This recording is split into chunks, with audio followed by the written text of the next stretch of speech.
Please remember to subscribe, click like, and click the bell icon for all notifications on this channel.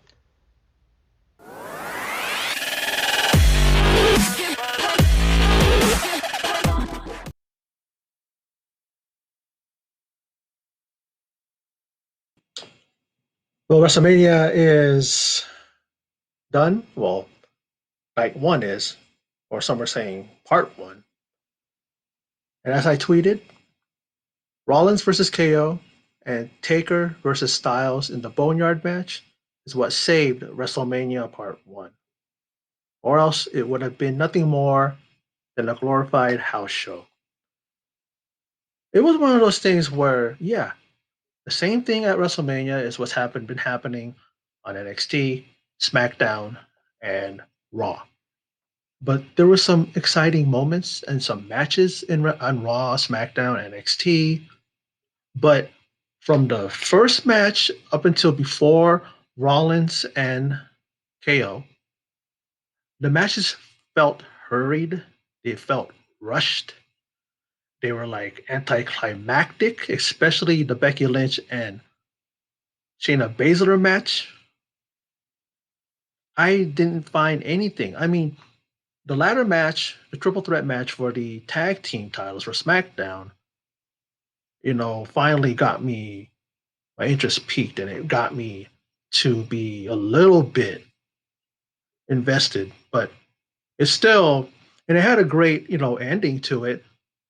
So I guess that's what started it. And then we have KO versus Rollins, and then the Boneyard match, which was well produced. I loved it. And Taker looked great. It was his element, you know? And it just came off like it was well produced, it was well done, and everybody was prepared, and everything that needed to be done in that match to do well, and it did. It actually came off really, just well done. Now, let's go over the card, the matches and the results, and then I'll give my overall thoughts of WrestleMania Night One, Part One, however you want to call it. The first match was Drew Gulak versus Cesaro. Now, I was watching it, and it like sometimes the WWE Network likes to do, especially if you don't watch it live, but you go back because let's say you didn't start watching it when it began, and then you watch it, and all of a sudden it just kicks off or it goes off, and then you have to go back, and then you don't have no choice but to to just watch it live.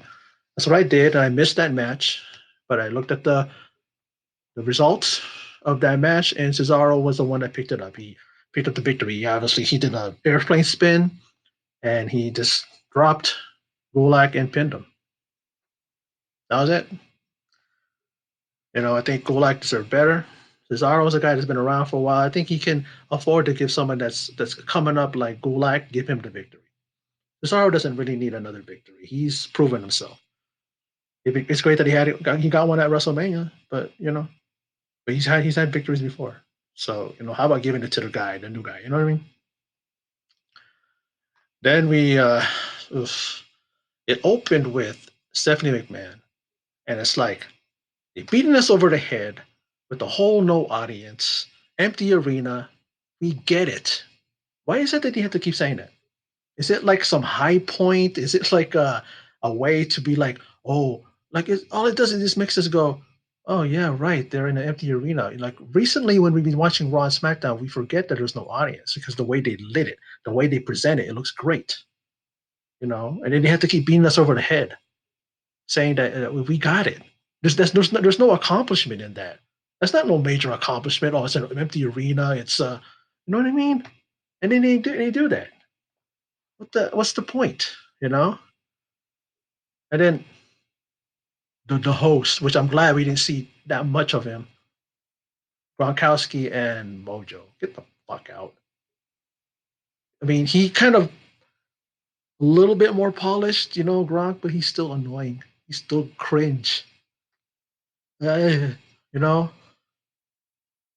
It's like enough. And then they even have a thing where Gronkowski tried to go for the 24/7 title because what's his name was trying to hide from competitors. But doesn't what I call Archer understand that Gronk and Mojo are competitors? And then when Gronk tried to go for the pin, and then Mojo took him out, pulled him off, said no way, he gets the championship. So he's the new champion, Mojo. Who gives a fuck? Now the opening match was Alexa Bliss and Nikki Cross versus the Kabuki Warriors. It was great to see Kyrie back. She's recently got married, so apparently she's coming off of her honeymoon. I don't know if she was able to do that or anything. Maybe her husband is in the area. Who knows? But in the end, surprisingly, Nikki and Alexa are the new women's tag team champions. They're two-time now. And Nikki did a lot. She's the one that did a lot of the work, and she should be commended for her efforts. Even JBL, who was with Michael Cole on commentary, praised her. That's awesome, and they're the new champions. Now, King Corbin, or I like to call him King Bourbon, versus Elias. I like Elias a lot. He's great, very entertaining, and in the end, he gets a roll up on Corbin and use of some tights. He gets the victory. So good for Elias, gets his first Wrestlemania victory. Now, this match didn't do nothing for me. Becky Lynch versus Shayna Baszler for the Raw Women's title. Becky Lynch arrives in her truck. Here we go, continuing to try to be like Stone Cold Steve Austin. Where does she drive? Why does she need to do that? Does she drive from around the corner, around the back of the building? It's like enough with that. You don't need to do that. We know you're not coming in from anywhere. You know? And in the end, I don't get it. Lynch retains her title. And beating Baszler. Just like that. And that's it. So I guess she's not leaving after WrestleMania. She has the title, or is she gonna go and leave for about 30 days and come back? Right. Then again, they don't really honor the whole 30 days you gotta defend the title every 30 days. They don't do that no more. And sometimes they'll bring it up with the lesser title. Sometimes you see that. It's just so whatever kind of thing. You know what I mean? Now, the IC title is Sami Zayn versus Daniel Bryan. Now, this match was very competitive, but again, how could a match between two high offense type wrestlers not even bring a pulse to me? Like it's like I'm dead. At this point with the event so far. It didn't even reach. I might be. My interest wasn't even peaked, like I said, until the ladder match. But in the end, Brian dives off the top. Looks like he was going for, I don't know, a double axe handle or whatever. And then he's on the receiving end of a Halua kick by Sami Zayn. Sami Zayn retains the title. So maybe up next is going to be Gulak that goes after the title. Possibly. I wouldn't mind seeing Gulak become the next Intercontinental title. Let Zayn hold the title for some time. Daniel Bryan doesn't need it. He's held I think every major title, pretty much. Now, let's go to the triple threat match. Has some great moments in it, but it wasn't until right before the final moment that I started perking up. And then the way it ended was, I've seen it before, but the way it ended, all three men had their hands on the belts that were, they both all took it off at once. So all three of them were holding it. Kofi and Jimmy Uso decide to headbutt Morrison, and he falls off, holding the belts. So he is still the champion with The Miz. Last time I saw it was, if you guys remember, Dean Ambrose. Same thing happened with him. Fell off with the belt. or is that how it is? But I know it was Dean Ambrose was involved in that type of. It was the same thing, and but yeah, it was like that, and that was a pretty clever way of ending that match. It was something that you don't see all the time. Like I remember seeing it once before, but you never see it in a ladder match really as much as that. You know, and like I said, Miz and Morrison are still the SmackDown Tag Team Champions. The reason why it was a triple threat match because I believe it was because the Miz is like sick, and there was some you know reports that he came to the PC sick and he pissed off a lot of people. I don't understand. If Miz did that, he's selfish. Why would he do that? Seriously, why would you do that? And let's talk about those two idiots, Miz and Morrison. They had a rap video. I turned down the volume, and just watching it, I was still cringy. I'm trying to play it. I said, okay, I'm gonna go here and play on my phone, play some Candy Crush or something. And I'm looking. Every time I'm looking, you see the way they were looking, the way they were like dressed like what do you call it, like bargain basement rappers and shit, bandanas and the leather jacket on, whatever jackets they were wearing. Even Peter Rosenbaum, who I can't stand, but even he was like in the same boat as he, not myself, and probably thousands of others that said that it was awful, and it was. It looked awful. I didn't hear it, but just by looking at it, it was like you know. But so glad I didn't have to listen to it. I could just had the thing of turn around. But let's go to the match that finally got me. Okay, here we go. Rollins versus KO. We know the history. Gone back a few months, right? These guys generally do not like each other. No love lost between these two. And there was a moment at the end of the match. Rollins, he gets himself DQ'd by using the timekeeper's bell and pretty much laying into KO. And you can hear the bell ring too, so you know it came off his head. You know what I'm saying? And he loses, and KO picks up the DQ victory, but he wasn't satisfied. He goes, "Hey, hell no, you ain't gonna get away with that. Let's do a no DQ, no rules match." Rollins agrees, and then he proceeds to beat the hell out of KO, saying, "You want this?" He's looking at the referee at times and going, "Hey, I can do whatever I want, right? I can do whatever I want." So what happens is that they go back and forth and like that, and then KO is able to get Rollins laying flat on the announcer's desk. He goes around the sign, goes up to the top. Got to be at least what 15, 20 feet. And then he just dives down, lands right on top of Rollins. And he's hurting. Naturally, both hurt.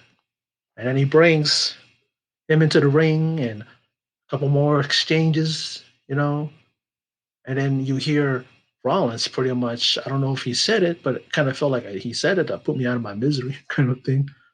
Because he was getting put through a lot of pain by KO, and KO just hits him with a stunner. And I got to say it every time. He hits that stunner so beautifully. Holy shit. Way better than anybody who's tried it after Stone Cold. Stone Cold's the best still, of course. You know that. But he does that and he gets the victory. He pins Rollins. So he gets his WrestleMania moment.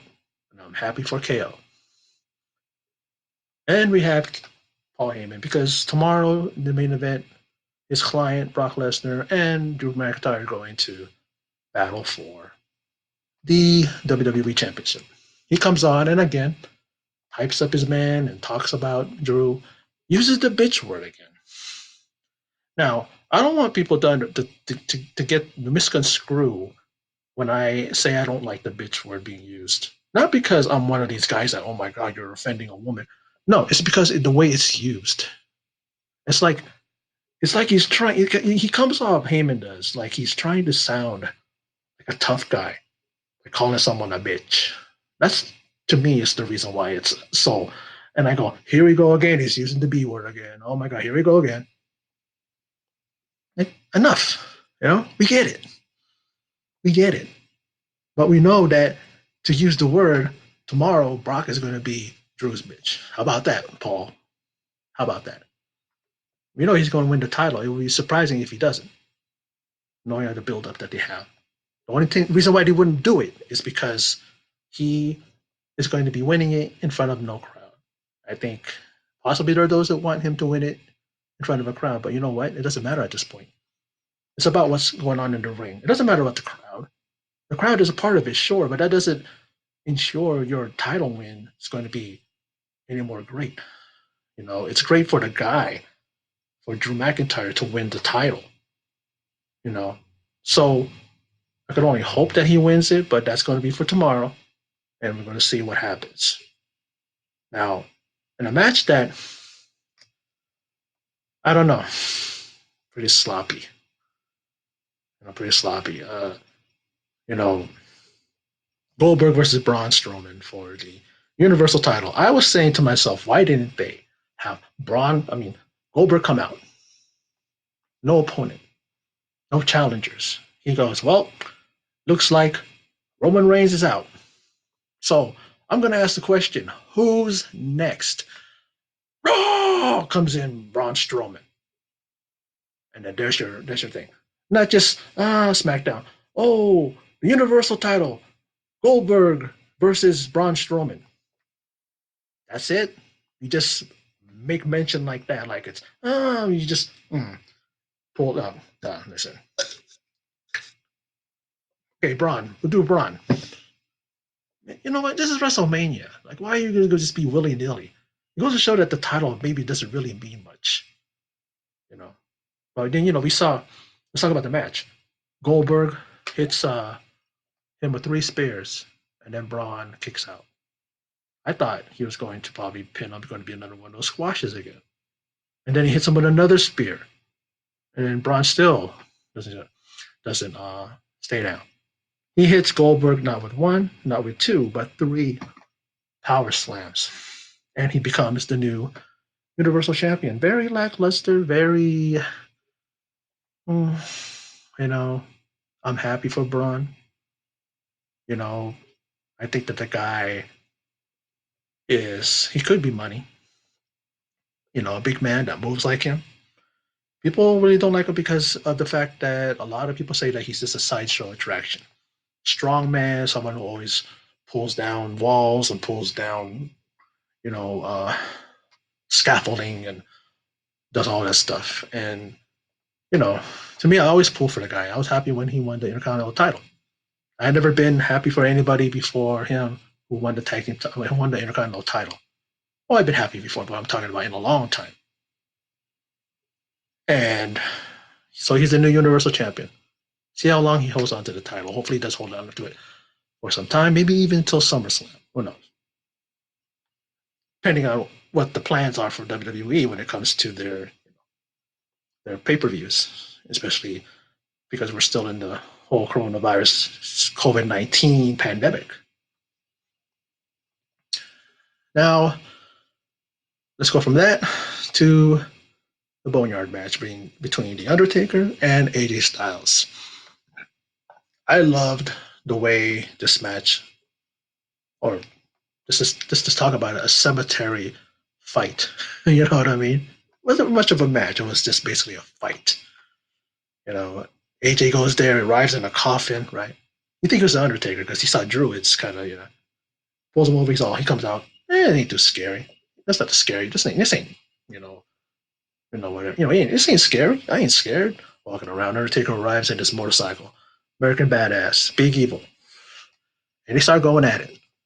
And this match is what I like when it comes to Taker. Taker should have more of the persona of the American Badass, Big Evil, and Mark Calloway than Undertaker. I think when he's Undertaker, he has to have the persona of being the dead man, indestructible, being able to take every kind of hit and punches and kicks and moves, whatever, and he bounces back up. And he's, but when he's by himself, he's just that badass, brawler kind of guy. It works for him. I think he can last a couple more years with this persona instead of doing the whole Undertaker thing.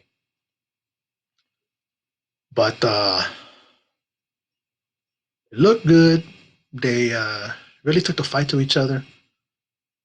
Even Gallows and Anderson got their their mitts in there. It became a time when there was these after he knocked AJ into the graves, into that plot, that hole. Bunch of like people, bunch of like druid looking guys were behind that farmhouse looking thing. And then they Taker battles them and takes them out. And then they end up on top of a roof, and then Gallows and Anderson come in again. You know, it was Anderson that got thrown off the roof, and then it was Gallows that got tombstoned on the top of the roof there, and he throws AJ off the roof, and he lands in some looked like some fencing or whatever that was on the ground, and then AJ is out, meaning he can't go any longer. He's apologizing to Undertaker. Taker's all, say my wife's name again. Huh? I'm an old man. Come on, I'm an old man. Come on, tell me. And then when he's about to throw him in the dug out grave there, he's all, you know what, man? You gave me, Undertaker's talking to AJ, you gave me the best fight. No one's ever taken this fight to me before. Oh, has arm around him, patting him. Come on. He turns around, AJ's like this, he's groggy. Taker just turns around, kicks him, and, you know, into the 6 foot deep dug out grave that was dug before. AJ says that he did it. In goes AJ, and then Taker takes the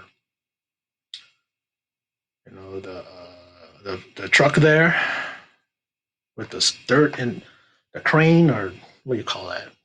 Tow truck? Wait, no, what do you call that? Damn dumpster, dump truck, whatever you want to call it, and dumps the dirt in there, and then that's it. And then Taker goes over to the headstone, has like moss on it or something, pulls it off, and then it says, like what you said when remember Nate when Taker did the promo on a Raw, and it said AJ Styles 1974, I think I forget his birthday, to 2020, RIP. And then Taker picks up his head scarf, his headband, then gets on the motorcycle and drives off. And that's how Raw ended. That's how Raw. I mean Raw. That's how SmackDown ended. Take three. That's how WrestleMania Night One, or Part One, as those of us want to call it, ended. What did I think overall? Went for If it wasn't for the KO Rollins and the Boneyard match, this night would have been going back a glorified house show. WrestleMania and that feeling. I would give this thing not even more than a 5.5 to be generous. It wasn't. It was just like those two matches don't save the night, but it does at least be like, okay, at least we had those two matches. But two matches out of 8, 9 including Gulak and Cesaro, isn't enough to save it. To give it a high rating. I'll say 4.5 to 5. That's bad for anybody to give. For me to give it, because I always like to give a benefit of the doubt. I like to say, you know what, that match wasn't great, but it wasn't awful either. I'll say that completely to all the matches except for the two that I mentioned. You know,